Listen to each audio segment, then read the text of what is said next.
In Warhammer 40,000 Space Marine, you are Captain Titus, a Space Marine of the Ultramarines chapter and a seasoned veteran of countless battles.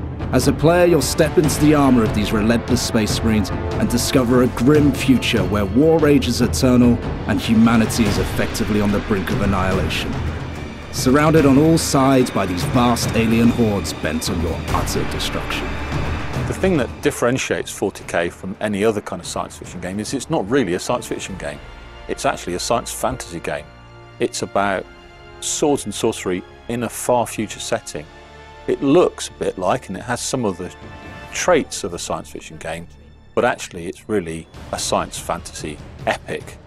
The warriors actually fight with swords up close and personal. The psychers, that wonderful sci-fi element, is in fact actually akin to sorcery, and the psychers are much more like wizards than they are like science fiction characters. The attitude of the people in the 40k universe to technology is medieval.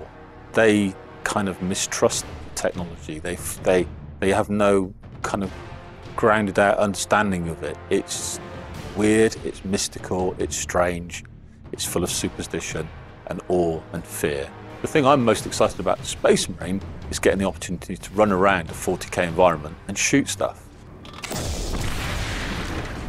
One of the great things about working with Relic and THQ is the amount of engagement and involvement we at Games Workshop have had with the project. We love working with the Relic guys. We feel that they really capture the spirit and the detail of the 40k universe. There's no doubt at all that these guys had a real empathy with what we want to do with the world.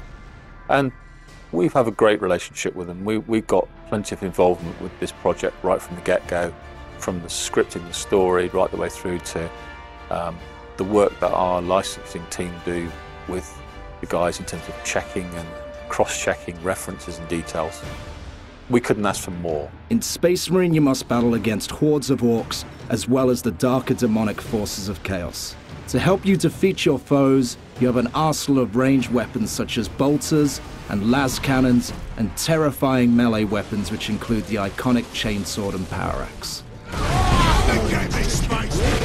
I think the fans are going to really love the amount of weaponry there is in the game, and the amount of shooting and hitting things they get to do, and the really cool combat moves that you get to be able to exercise with the characters.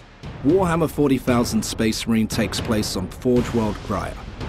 The orcs have invaded this planet, which is critical to the war effort of the Imperium. As Captain Titus of the Ultramarines, you have been sent there to cleanse Graia of these orc hordes and secure the manufactorums where the mighty war machines are being constructed. However, as the story unfolds, you discover a darker and far more evil threat lurking large in the shadows of this world. The forces of chaos, led by Chaos Lord Nemeroth. The game is high energy, it's all noise and fury, and it's really, really exciting contrast to the much more cerebral pursuit that's a tabletop war game. Space Marine takes you into a dark, future world filled with combat and destruction. You must master both ranged and melee combat using a variety of weapons, as well as one of the Space Marine's most important advantages, tactics. You face overwhelming odds, but must emerge victorious, or all is lost. The next video in this series will take you deeper into the world of Warhammer 40,000 Space Marine. We will discover the origins of the Ultramarines chapter, its mighty leader Captain Titus, and his battle brothers Sidonus and Leandros.